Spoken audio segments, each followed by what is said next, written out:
Mano, boa noite. Boa noite. Eu vou fazer para você a pergunta que o torcedor deve estar se fazendo.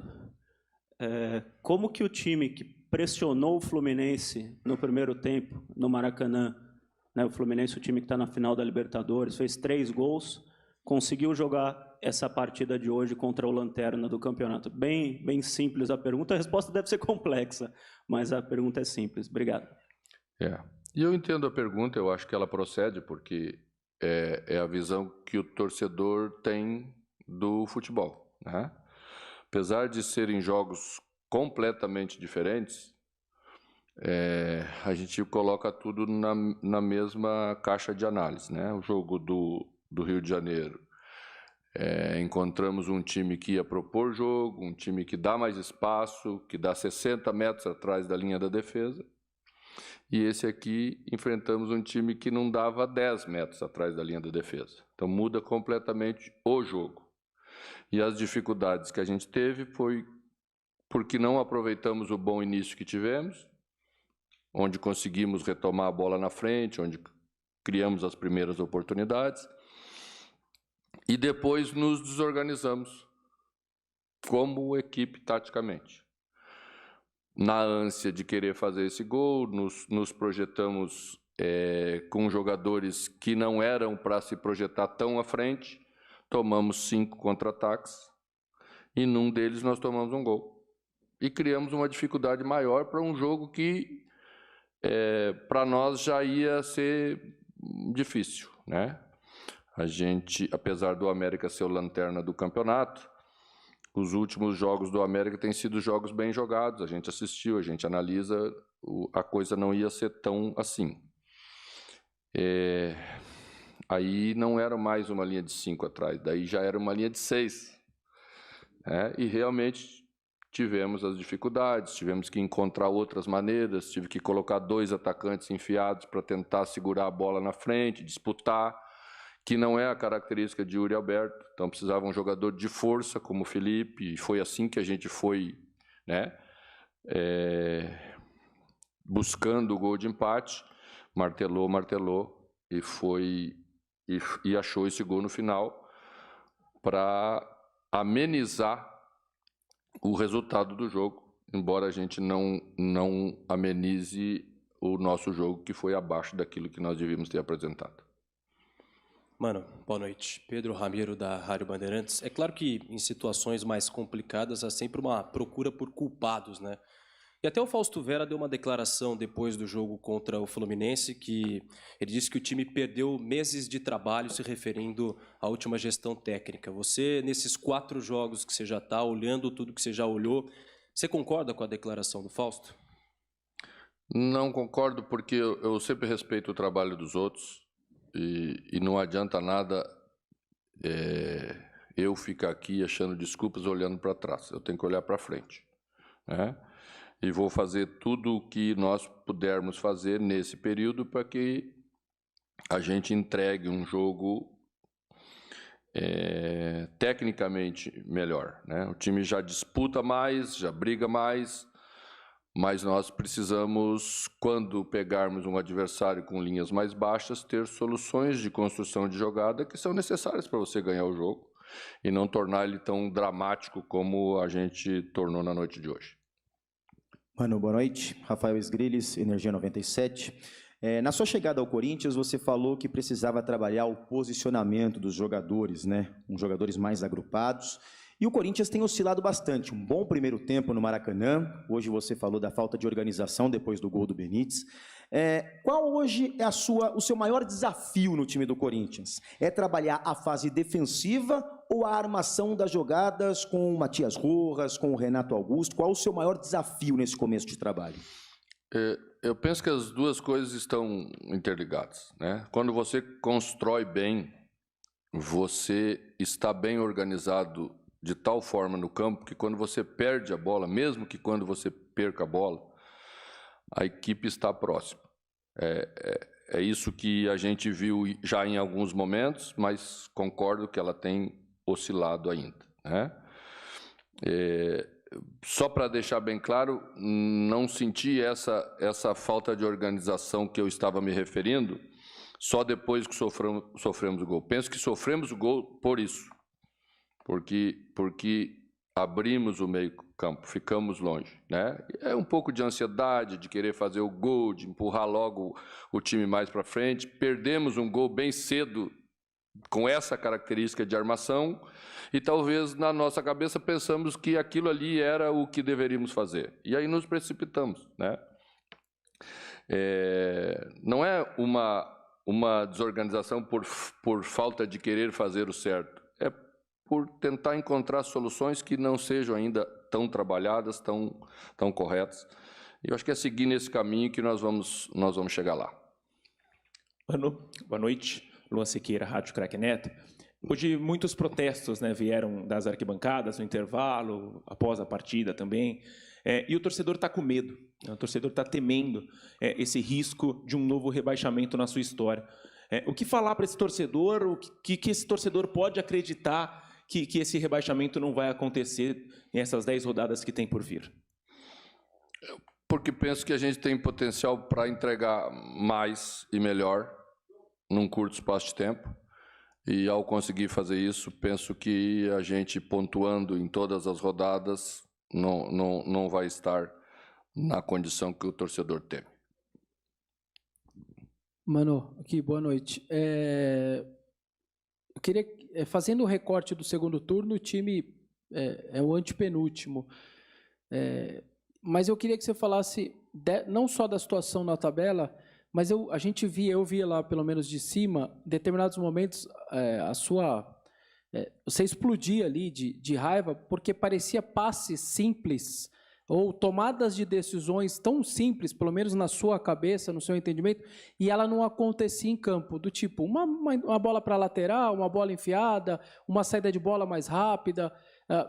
Esse fator aí, o que pesa nessa hora? Por situações simples, como um passe que, na sua cabeça, pelo menos ali do lado de fora, eu imaginei você enxergando o jogo. É tão simples, era só fazer aquilo e o jogador não faz. O que pega nessa hora, por favor? Obrigado. Bom, vestir a camisa do Corinthians e jogar no Corinthians já não é fácil. Todos sabem que é uma camisa pesada. E quando você vive esses momentos de pressão maior pela colocação na tabela, isso piora um pouco, né? E a minha missão aqui é dar a tranquilidade para que eles passem sem ter queda de produção técnica. Porque isso, na verdade, é uma coisa óbvia e eles sabem que eles conseguem fazer, né? Por isso que tento fazer. Mas aí daqui a pouco você erra. A situação do jogo se colocou muito para isso, né? O adversário bem postado atrás, a gente tendo que empatar e tentar virar o jogo, então você precipita um pouco as coisas, a tomada de decisão piora um pouquinho, mas a gente vai conseguir resolver isso.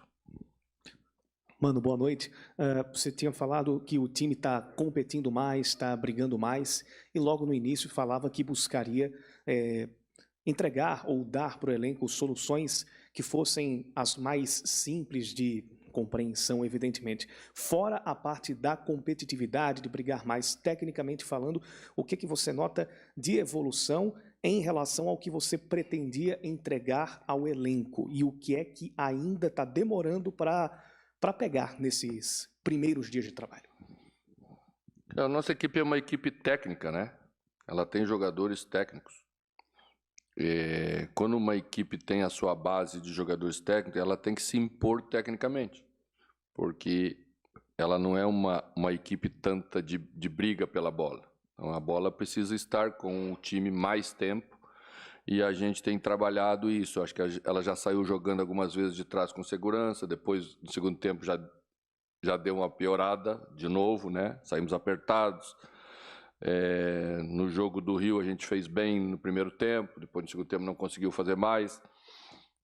Eu quero que a equipe seja uma equipe que seja mais estável em campo, que transmita segurança, porque essa segurança faz os jogadores crescerem individualmente. Eu tenho certeza que todos eles têm capacidade para fazer mais. E a gente só vai achar esse ponto. Mano, aqui, boa noite, Henrique Figliotti da Identidade Corintiana. Mano, eu trouxe alguns dados aqui referentes à primeira etapa e também ao segundo tempo. No primeiro tempo, a sua equipe tenta 17 cruzamentos e não acerta nenhum. Durante a segunda etapa, tenta mais 12. acerta 5. Você já falou em algumas perguntas que está buscando mais maneiras de criar. Agora eu te pergunto, como buscar essa maneira e não se tornar algo tão automático, sempre buscar esse cruzamento na área, visto que não é característica dos atacantes essa altura? Quando o jogo fica no estágio que ficou hoje, é muito provável que você busque uma solução mais simplista. E a solução mais simplista é cruzar a bola na área, você sabe disso, né? Penso que a gente errou no primeiro tempo algumas situações em que foi o gesto técnico que não foi bom. A bola deveria ser tentada cruzar, ela não passou do primeiro marcador, a gente corrigiu, melhorou, falou sobre isso no intervalo, falou sobre o posicionamento, mas as variações das jogadas, as movimentações ofensivas que você geralmente encontra quando um time está postado mais normal em campo do que estava o América, um pouco mais adiantado, como é a característica da Série A do Campeonato Brasileiro, são equipes de alto nível que sempre buscam também jogar, você encontra esses espaços com mais frequência. Quando uma equipe está muito baixa, e eu não tenho nada que reclamar do posicionamento do América, não é isso, né? Eu só estou referindo que realmente os espaços são menores e você, na ânsia de querer resolver os problemas, você simplifica. Sempre é o caminho mais difícil. Mano Menezes, boa noite. Ângelo Saquete, da Litoral News. O Matias Rojas estreou contra o América Mineiro aqui mesmo pela Copa do Brasil e deixou uma boa impressão. Um jogador que tem um bom chute a média distância, técnico, que talvez tenha essa corresponsabilidade com o Renato Augusto de armar o time. Você que está chegando agora, está tendo um contato maior com esse jogador, o que está faltando para ele dar esse passo a mais, até para que ele possa ajudar o Corinthians nessa caminhada? Bom, eu já dirigi um número bastante grande de jogadores estrangeiros recém-chegados no futebol brasileiro. É normal uma dificuldade inicial para adaptação, nosso trabalho é diferente, nossa frequência de jogos é diferente, e nós estamos trabalhando para ambientar ele o mais rápido possível, né? Hoje a gente trouxe ele na segunda parte do segundo tempo mais para dentro, eu achei que ele se encontrou melhor, né? E vai ter que retomar essa confiança de que ele fazia. Se ele tenta um chute da intermediária, como tentou hoje 2 vezes, é porque ele está acostumado a fazer isso e fazer bem, né? Senão não tentaria. Então vamos retomar essa confiança, vamos adaptar ele o mais rápido possível para que ele possa render e ajudar a equipe, que é o nosso objetivo. Boa noite, mano. Aqui atrás, Arthur Santos, do GE. Queria te perguntar especificamente sobre os laterais do Corinthians, né?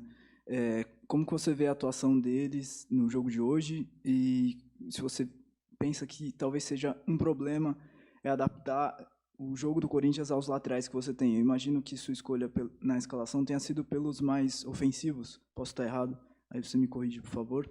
E depois teve a mudança. Como é que você vê a atuação dos laterais hoje, por favor? Bom, eu acho que Fagner já está retomando um pouco daquilo que foi Fagner do Corinthians e que é uma referência interna. Estava voltando de um período longo, estava mais difícil, já achei o jogo de Fagner, no geral, hoje, talvez o melhor jogo que foi feito desde que eu cheguei. Fábio não tinha condição de fazer 90 minutos, era um risco muito grande de perdermos. Então eu coloquei Bidu sabendo que podíamos ter uma boa passagem. Eles não tinham um jogador tão fixo que jogasse no flanco pela direita. Eles tinham Felipe Azevedo, que jogava mais pela esquerda, então quem saía aqui era Juninho e o ala direito, que hoje foi outro jogador, é um meia um pouquinho mais agressivo. Então a nossa saída de bola seria mais natural por ali. Acho que não funcionou bem no primeiro tempo, nós não conseguimos entregar isso como jogo. E aí, como são jogadores jovens, começa a perder um pouco da tranquilidade, aquela pressão de, às vezes, 1 erro, 2 erros técnicos, depois já não tenta mais. Então, trouxemos a experiência do Fábio para a segunda parte. A equipe, naturalmente, quando coloca esses jogadores que estão acostumados com esse grau de dificuldade, que já passaram por muitos jogos assim, eles conseguem, né, mesmo sob pressão, entregar um jogo melhor. Mano, aqui, tudo bem? Vinícius Lúcio, central do Timão.